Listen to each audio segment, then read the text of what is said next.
लगा रही हैं और ईडी से सवाल कर रही हैं। इस बीच आगे बढ़ते हुए बहुत बड़ी खबर एल्विश यादव से जुड़ी हुई है। एल्विश यादव की एक बार फिर से मुश्किलें बढ़ गई हैं। एल्विश समेत 8 आरोपियों के खिलाफ चार्जशीट दाखिल की गई है।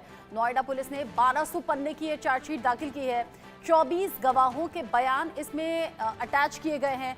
जहरीले खेल का आरोपी है एल्विश यादव और इस मामले में अब मुश्किलें एक बार फिर से बढ़ती हुई। चार्जशीट में एल्विश पर लगे आरोपों का जिक्र किया गया है। अंदाजा आप लगाइए, एल्विश के साथ 8 और आरोपी हैं जिन्हें धरा गया है और साथ ही साथ 1200 पन्ने की ये जो चार्जशीट है उनके खिलाफ ही ये चार्जशीट दाखिल की गई है। 1200 पेज की चार्जशीट में आखिर कौन कौन से चार्जेस हैं ये भी आपको बताएंगे। 24 गवाहों के बयान इसमें लिए गए हैं जिसके बाद ये चार्जशीट दाखिल की गई है। चार्जशीट में एल्विश यादव के आरोपों का जिक्र करते हुए जहरीले खेल का भी जिक्र है। एल्विश समेत 8 आरोपियों के खिलाफ ये चार्जशीट नोएडा पुलिस ने दाखिल की है। नोएडा पुलिस जो इस मामले में इन्वेस्टिगेशन कर रही है। एल्विश यादव जो पिछले दिनों जेल की सलाखों के पीछे भी पहुंचे, हालांकि बाद में उन्हें जमानत दे दी गई। फिर गुरुग्राम कोर्ट में भी पहुंचे जहां मैक्सटन से मारपीट का आरोप और उसी के चलते चार्जेस लगाए गए थे, वहां से भी जमानत मिल गई। एल्विश यादव को लेकर मुश्किलें बढ़ती हुई एक बार फिर से नजर आ रही हैं। 24 गवाह ऐसे हैं जिन्होंने बयान इस मामले को लेकर दिया है। जहरीले खेल का आरोपी एल्विश यादव और एल्विश यादव के साथ 8 और लोग जिनके खिलाफ ये 1200 पन्नों की चार्जशीट है। अंदाजा आप लगा सकते हैं, अगर 1200 पन्नों की ये चार्जशीट है तो कई गंभीर आरोपों का जिक्र इसमें होगा, कई गंभीर चार्जेस इसमें लिखे गए होंगे। ऐसे में जहरीले खेल यानी कि जहरीले सांपों को लेकर भी पहले से मुश्किलों में थे। रेप पार्टी में सांपों की सप्लाई करने को लेकर भी मुश्किलों में थे। अब ऐसे में एल्विश यादव और उनके सपोर्टर्स ये कहते रहे कि किसी भी तरह से इन आरोपों में कोई सच्चाई नहीं है। हर तरह की खबर इंडिया न्यूज़ आप तक पहुंचा रहा था। फिर जब जमानत हो गई, जमानत के बाद में गुजरात के लिए रवाना होना और ये बताना कि होली मनाने के लिए पहुंच रहे हैं, ये तमाम ऐसी बातें हैं जो बता रही थी कि एल्विश यादव खुद को फ्री महसूस कर रहे हैं और ये कह रहे हैं कि बुरा वक्त जो था वो टल गया। कई ऐसे व्लॉग उनके जरिए शेयर किए गए, लेकिन अब एक बार फिर से मुश्किलें बढ़ गई हैं। 24 गवाहों के बयान के आधार पर ही ये चार्जशीट तैयार की गई है। एल्विश यादव जो गंभीर आरोपों का सामना इससे पहले भी कर रहे थे। 1200 पन्ने की चार्जशीट है। एल्विश समेत 8 लोग जिनके खिलाफ चार्जशीट दाखिल। महेंद्र माही इस खबर को लेकर ज्यादा अपडेट के साथ जुड़ गए हैं। इंडिया न्यूज संवाददाता महेंद्र माही, पिछले दिनों जेल की सलाखों के पीछे एल्विश यादव को पहुंचाया गया था, हालांकि बाद में जमानत मिल गई। अभी ये जो चार्जशीट है 1200 पन्नों की, इसमें क्या है? बिल्कुल, देखिए ये काफ़ी ऐसे कम केस होते हैं जिसमें पुलिस 1200 पन्ने की चार्जशीट दाखिल करती है। अब तक बताया जा रहा है कि नोएडा पुलिस ने किसी भी अपराधी या किसी भी व्यक्ति के खिलाफ 1200 यानी कि अधिकतर आप पन्ने देखेंगे जो चार्जशीट में दाखिल होते हैं 100 या 200 होते हैं, मगर यहाँ एल्विश के खिलाफ और उसके तमाम साथियों के खिलाफ 1200 पन्ने की चार्जशीट दाखिल की है, जिसमें एनडीपीएस एक्ट की बात कही गई है, वेनम स्नैक की बात की गई है।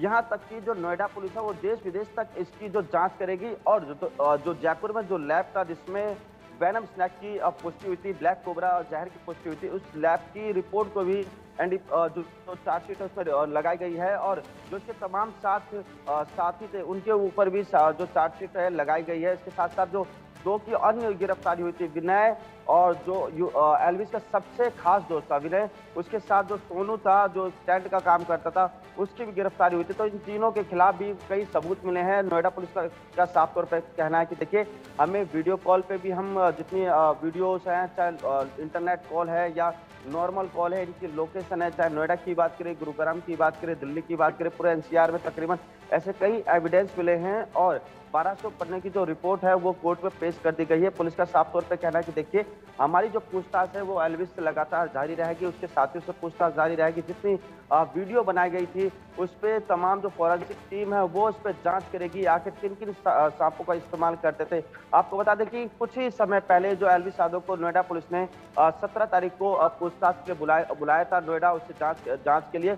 फिर उसको हिरासत में लिया गया था। हिरासत में लेने के बाद उसको 7 दिन तक जेल में रखा था। उसके बाद कहीं ना कहीं आपने देखा होगा सोशल मीडिया पे किस तरीके से जो नोएडा पुलिस है और उसके तमाम चीजों को ट्रोल किया जा रहा था, यानी कि नोएडा पुलिस की साख दांव पे लगी थी। अब कहीं ना कहीं एक बार फिर से एल्विस और उसके तमाम जो साथी हैं मुश्किल में पड़ने वाले, क्योंकि 1200 पन्ने की जब चार्जशीट दाखिल होती है तो कहीं ना कहीं आप ये मान लीजिए कि पुलिस के पास कई एविडेंस है, पुलिस ने कई पेपर पे काम किए। महेंद्र माही, 1200 पन्नों की चार्जशीट का मतलब यह है कि बहुत से बड़े चार्जेस हैं और एल्विश अकेले नहीं, एल्विश के साथ 8 और लोग, एल्विश समेत 8 लोग जिनके खिलाफ चार्जशीट दाखिल की गई है। मुझे बताइए, 24 गवाहों का जिक्र किया गया है, क्या ये 24 गवाह कॉन्फिडेंशियल रखे गए हैं या फिर अब ये उजागर किए गए हैं कि कौन कौन वो 24 गवाह हैं, किस मामले में ये चार्जशीट दाखिल की गई है? आपने कहा कि रेव पार्टी का जिक्र है, स्नेक वेनम का जिक्र है, पार्टियों में जहरीले सांपों की सप्लाई का भी जिक्र है, ये सभी आरोप हैं। इनके अलावा और धमकी देने या मारपीट के आरोप तो हैं ही, जो अलग अलग वक्त पर इंडिया न्यूज अपने दर्शकों तक पहुंचाता रहा और ये बताता रहा कि एल्विश यादव का रवैया क्या है। सोशल मीडिया स्टार हो सकते हैं, ओटीटी प्लेटफॉर्म पर बिग बॉस का शो भी जीता था, लेकिन अपने इन्हीं कारनामों की वजह से विवादों में रहे।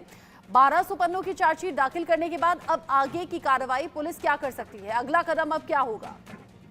बिल्कुल, जैसे कि मेरी अभी कुछ ही देर पहले डीसीपी से बात हुई, उन्होंने साफ तौर पे कहा कि देखिए अब हम बारीकी से जांच करेंगे, क्योंकि जिस तरीके से हम कोर्ट में एविडेंस पेश करने में थोड़े नाकाम रहे थे, हम पे पर्याप्त एविडेंस नहीं थे। इस बार उन्होंने 24 लोगों को ऐसे आइडेंटिफाई किए हैं जिनको उन्होंने अपना गवाह बनाया है, उनके पास तमाम ऐसे सबूत मिले हैं, तमाम ऐसे उनकी और जानकारी ली जाएगी। पुलिस ने साफ तौर पर कहा हम अपने एविडेंस को बिल्कुल उजागर नहीं करेंगे, यानी कि जिन जिन लोगों से वो पूछताछ करेंगे उनके जिक्र नहीं करेंगे, क्योंकि पहले यही हुआ था कि पुलिस जिनसे जानकारी जुटा रही थी उन पे कहीं ना कहीं सवाल और जवाब पहुंच जाते थे, जिसके कारण कुछ लोग अलर्ट हो जाते थे। मगर इस बार जो पुलिस है काफी मुस्तैद नजर आ रही है, पुलिस काफी चालाकी से काम करने वाली है। और साफ तौर पे आपको बता दें कि एल्विश यादव जो कि जेल से निकलने के बावजूद भी उसकी जो बिहेवियर था, उसका जो एटीट्यूड था वो नहीं बदला था। चाहे हम गुरुग्राम की बात करें, नोएडा की बात करें, तमाम एल्विश के जो फैन पेज है एल्विश आर्मी तो एल्विश क्या था, वो पुलिस के ऊपर कमेंट कर रहे थे कि पुलिस गलत आरोपों में एल्विश को फंसा रही थी। मगर अब कहीं ना कहीं देखिए, जब 1200 पन्ने की चार्जशीट दाखिल की गई है तो एल्विश और उसके तमाम जो साथी हैं उनकी मुश्किलें बढ़ने वाली है। हम ये भी मान सकते हैं कि जो तमाम बड़े सिंगर है हरियाणा में, चाहे हम फाजलपुरिया की बात करें, विनय की बात करें, जिसको पुलिस ने सांपों की तस्करी और जो सांपों के जहर को मुहैया कराने में या पार्टी ऑर्गेनाइज कराने में गिरफ्तार किया था, उसके ऊपर भी चार्जशीट दाखिल किया है। तमाम वो सपेरे हैं या राहुल यादव है, तमाम ऐसे लोग हैं जिनके ऊपर अब चार्जशीट दाखिल हो गई और इन लोगों से बारीकी से पूछताछ की जाएगी। क्योंकि देखिए 1200 पन्ने की जब किसी पर चार्जशीट दाखिल होती है तो समझ लीजिए उसमें बहुत ज्यादा बारीकी से काम किया गया है, पेपर वर्क बहुत ज्यादा काम किया गया। क्योंकि कोर्ट में जब एल्विश के वकीलों ने साफ तौर पर ये पुलिस पे आरोप लगाया था कि जो एल्विश यादव को बेफालतू में फंसाया गया है, उनके ऊपर कोई आरोप नहीं था, उसके बावजूद भी नोएडा पुलिस ने उसको गलत तथ्यों पर फंसाया था। तो इन सब चीजों को लेकर पुलिस ने बारीकी से काम किया है। पुलिस कई दिनों से इस काम पे लगी थी, पुलिस तमाम एविडेंस इकट्ठा कर रही थी, कहाँ कहाँ एल्विश यादव जाता है, उनके तमाम साथी। यानी आप कह रहे हैं महेंद्र माही के जो पर्याप्त सबूत थे वो पहले थे नहीं, इसीलिए जमानत मिलने में आसानी रही और जमानत मिल गई एल्विश यादव को। अब ये बताइए कि एल्विश के साथ जो 8 लोग हैं, एल्विश समेत जो 8 लोग हैं जिनके खिलाफ ये चार्जशीट दाखिल की गई है, क्योंकि एल्विश की गिरफ्तारी से लेकर फिर जमानत तक बहुत से ऐसे लोग थे जो कि सोशल मीडिया पर खुलकर बोल रहे थे। फिर चाहे वो मैक्सटन के साथ मारपीट का वीडियो सामने आने की बात हो, तब भी कई लोग थे जो सपोर्ट में आ गए थे, कई लोग मीडिएटर बन रहे थे। एल्विश समेत ये जो 8 लोग हैं, किसी का नाम बता पाएंगे आप, किसी की पहचान बता पाएंगे आप?